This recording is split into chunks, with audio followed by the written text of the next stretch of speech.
E aí galera, beleza? Storm na área, Alexandre Volvax falando. Vamos falar sobre mercado americano, mercado brasileiro, dólar, índice futuro, o que está acontecendo e quais são os principais ativos que me chamam para operações para a semana que está iniciando. Hoje é dia 7 de dezembro de 2024, são 16 horas 15 minutos e eu começo a gravar aqui com vocês a minha perspectiva para o mercado para a semana que está iniciando, a segunda semana de dezembro de 2024.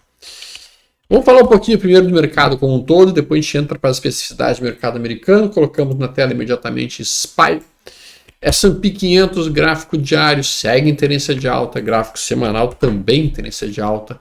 Um lindo movimento que em si carrega para mim a ideia de ter formado sim um movimento de propulsão. Lateralizamos e agora é mais um movimento de propulsão.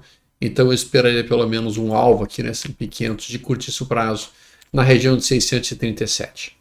Não há absolutamente nenhum sinal de reversão iminente e por enquanto o S&P 500 segue numa ótima e sólida tendência de alta, com a qual nos obriga realmente a procurar por pontos de compra em diferentes ativos.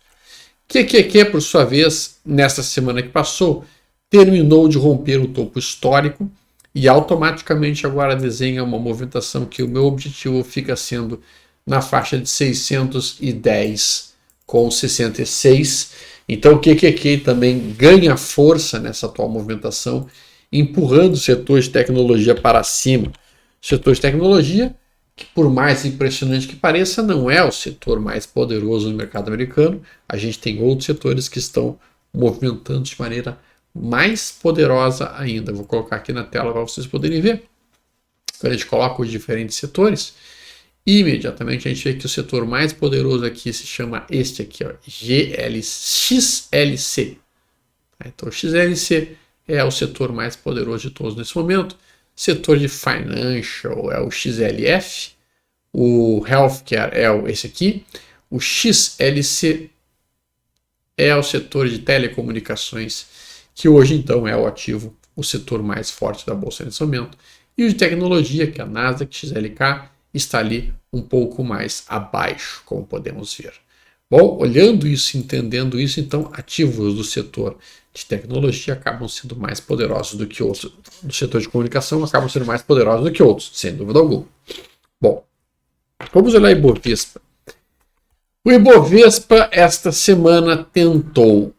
Honestamente, o Ibovespa essa semana fez uma tentativa muito séria de formar algum tipo de fundo. Ele vinha trabalhando aqui nesse canal de alta, que é este. Nós havíamos tocado a linha de retorno, havíamos tocado um suporte importante, entrou pressão de compra na quinta-feira, e aí todo mundo pensou, bom, agora vai, agora vamos formar o nosso rally de Natal, agora é para cima. Esse aqui era o gráfico diário muito bonito que havia sido desenhado na quinta-feira, e todo mundo pensou, pô, esse troço vai voltar agora para cá, e daí vai romper essa linha de baixo aqui, e daí vai começar a andar, e vai ser um final de ano positivo, e vão para 186 mil, e todo mundo se empolgando com isso. Não. Subitamente, no meio do caminho surgiu uma pedra, e uma pedra no meio do caminho. Na sexta-feira, com os dados que vieram no mercado americano, a gente simplesmente começou a entrar uma pressão de venda brutal, e a gente fecha, inclusive, com um 1, 2, 3 de venda, marcando um topo no gráfico diário, para empurrar novamente o Ibovespa de volta para retestar a região de 123.860, quiçá perder esse suporte, e daí se perdermos o suporte, irmos buscar 118.690. A pressão de venda segue muito forte ainda no mercado brasileiro, o que nos indica realmente que nós devemos nos abster de procurar compras em bolsa brasileira nesse momento, apesar dela estar barata em dólar. A gente sabe que o dólar está caríssimo, e a gente sabe que a nossa bolsa está extremamente depreciada. Mas neste momento não há sinais de fundo plausíveis sendo formados no Ibovespa ainda, o que indica que nós devemos ficar ou de fora ou esperando que apareça algum sinal melhor. Dólar futuro segue pressionado para cima com violência, segue indo na direção agora da próxima resistência, que está em 6,33. Tecnicamente falando, não vejo grandes resistências antes de R$ 6,33 para o dólar futuro. Então estamos numa tendência de alta no gráfico semanal, no gráfico diário, no gráfico de 140 minutos, todas as tendências de alta dentro do dólar futuro. E o DI, taxa de juros futura. Taxa de juros futura chega a dar uma dor no coração de ver. Taxa de juros futura rompeu a região de 13,70 com violência. 2 semanas consecutivas de brutal movimentação de alta. Rompida essa resistência. E agora a próxima resistência da taxa de juros futura encontra-se apenas em 16,80. Temos um espaço relativamente livre de alta para a taxa de juros futura. Isso tudo está atrelado, obviamente, aos gastos desenfreados que o governo tem feito e que naturalmente obrigam, literalmente, o mercado a empurrar a taxa de juros futura para cima numa patética tentativa de conter o dólar. E não estamos conseguindo de fato. E dólar subindo, a gente sabe que acaba gerando inflação para a gente. O cenário macroeconômico é muito desafiador para o Brasil, para o ano que está entrando. Não vai ser um ano muito fácil, 2025. Especialmente se a gente seguir nesse rumo atual, que é um rumo de tributar cada vez mais as pessoas, dificultar cada vez mais quem produz. E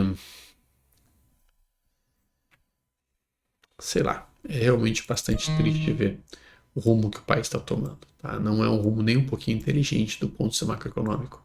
Não, apesar de dizerem que é o rumo que vai diminuir a desigualdade social, é o rumo que vai levar todo mundo para a pobreza. Literalmente, todo o barco vai afundar. Nessa tentativa errada de salvar o barco, eles estão destruindo o barco. Não é assim que a gente reduz a desigualdade econômica. Mas tudo bem. Vamos olhar aqui diferentes ativos que chamam a atenção. A gente conversou recentemente Beetle, que é basicamente uma ETF de criptos e, portanto, segue num ciclo de alta. Beetle segue agora indo na direção do seu topo histórico. Estamos muito próximos dele, indo na direção de 28 pontos que estão ali. Além da Beetle, semana passada nós tínhamos falado sobre o CLS e sobre o CRS.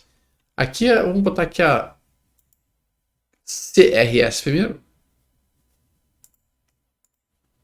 CLS. Gráfico semanal muito bonito, muito bonito. Boa tendência de alta, ótimos topos e fundos ascendentes. E na semana que passou, a gente rompe uma reeleição frustrada. Então, quando a gente tem dentro de uma tendência de alta uma barra vermelha, uma barra branca, uma barra vermelha, isso se chama realização frustrada. A gente organiza um ponto de entrada na ruptura da máxima do candle desses 3 candles, está aqui, toma a posição e desenha o nosso alvo sendo a amplitude desses 3 candles para cima, certo? E com isso fica o nosso alvo desenhado para CLS, que está agora numa ótima tendência de alta. CRS também segue em tendência de alta, formou uma barra vermelha, também ignorada. Se romper nessa semana que está entrando, eu tenho um ponto de entrada em CRS Carpenter Technology na ruptura de 198. Nesse caso, meu stop, eu colocaria o stop abaixo de 188. E o alvo seria 2 vezes o risco para cima, como comentado com vocês anteriormente. Outros ativos muito fortes que estamos vendo em alta. Axon. Axon segue o ciclo de alta, topos e fundos ascendentes. A Axon conseguiu romper o canal de alta que ela estava para cima. E, portanto, a gente copia esse canal, cola esse canal e projeta ele para cima. E agora buscamos a próxima resistência de Axon, que é a linha mediana, em 746,17. Não tem uma curva perfeita agora, acho que já passou do ponto. Não tem nada que eu possa estar assumindo em Axon neste momento. Vamos falar de FTAI. FTAI segue 2 semanas de queda corretivas, o que é ótimo, aproximando-se do topo anterior rompido, que também é perfeito. E, portanto, FTAI já me entrega uma alternativa operacional de compra. Eu posso entrar até mesmo no time frame menor, já que eu estou me aproximando de uma zona de contexto de compra que está aqui. E entrando no time frame menor, eu tenho um lindo candle chamado Trap. Observem este candle 236 em cima do fundo observado e, portanto, eu tenho um Trap desenhado e construído me oferecerem uma compra de position na ruptura da máxima desse candle que aqui está.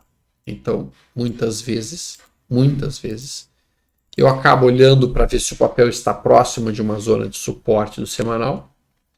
E se ele está próximo de uma zona de suporte semanal, eu posso entrar dentro de um gráfico diário, que é um gráfico menor, para procurar refinamentos no ponto de entrada, que é o que a gente está vendo acontecendo aqui dentro da F-Time. Ryan,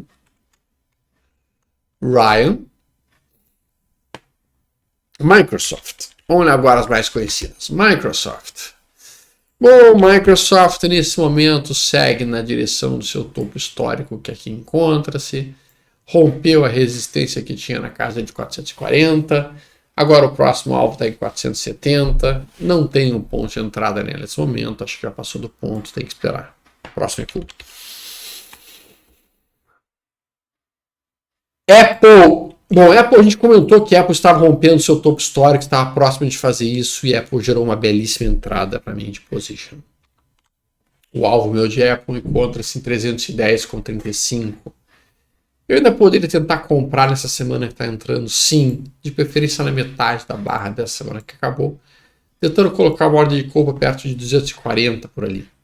Neste caso, meu stop ficaria abaixo de 213,30 seria um ponto de stop, e meu alvo lá em cima em 310, como já comentado. Apple rompe seu topo histórico. Apple é um ativo que dispensa apresentações, a gente sabe que é uma ótima tendência de alta e um ótimo ativo, uma excelente empresa. Bom, NVIDIA. Bom, NVIDIA também comentamos a respeito dela, de que ela estava próxima de gerar uma possível entrada, e veja o que ela fez. Esse gráfico está muito bonito, pessoal. Acho que esse é o gráfico de eleição meu para a semana que está iniciando. A gente tinha um cup and handle, xícara e alça, rompemos, pullback, agora de forma 1, 2, 3 de compra. Um lindo 1, 2, 3 de compra, que me gera uma entrada na ruptura de 146,78. E nessa situação específica, o meu stop fica abaixo de 126 e meu alvo mínimo em 191,73. Um belo ativo para ser operado semana que vem. NVIDIA poder entrar até no gráfico diário e se procurar por algum refinamento de entrada, coisa que a gente não tem nesse momento nela.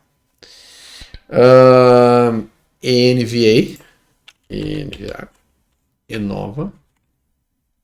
Vou colocar Enova aqui. Aqui está Enova. Que nesse momento, aí sim, faz a barra meio ignorada e permitiria uma ruptura na máxima desse candle que aqui está. Inúmeros ativos do mercado americano estão dentro de um bull run. Durante o bull run é difícil de entrar, porque durante o bull run nós não temos um movimento de recuo, nós não temos um movimento de aproximação de suporte. Durante o bull run o papel só sobe reto, não permitindo entradas muito suaves e muito tranquilas. Nessa situação, o melhor ponto de entrada dentro de um bull run, no meu entendimento, é uma barra vermelha ignorada. Banff para mim forma um cup and handle lindo, e esse é um ativo que eu vou ficar muito atento durante essa semana. Na ruptura da máxima de 129,61, eu tenho uma excelente tomada de posição, meu stop fica abaixo de 124,72. Isto é, sim, um swing trade, e meu alvo seria essa amplitude toda para cima. A partir desse ponto, meu alvo fica em 139,42 para esse swing trade em Banff. Tá, que tá bem legal, dicas de passagem. A gente tem algumas BDRs que chamam atenção. Berkshire, olha que bonita. Berkshire Hathaway, tendência de alta, fez 1, 2, 3 de compra. Romper da máxima de sexta para mim me traz para o jogo. Meu stop abaixo de 79,57. E meu alvo, 2 vezes meu risco para cima, no mínimo 3 vezes, na verdade, 155,98. Berkshire está lindíssima, bastante suave na nave, como se diz. Vamos ver se tem mais algum ativo realmente muito bonito para o mercado americano. Eu acho que esses são os principais ativos. Semana que vem eu vou ter que dar um pulo em Lisboa, então eu não estarei na segunda, na terça, quarta-feira eu estou de volta, para a gente poder continuar as nossas trocas de ideias. Enquanto isso, o mercado de cripto segue bastante agitado, bastante movimentado e bastante pressionado para cima, assim como grande parte do mercado de risco, excetuando o Brasil, que já é risco de demasia e a coisa não fica tão fácil assim. Nos vemos em breve, se Deus quiser. Gigantesco abraço. Tudo de bom!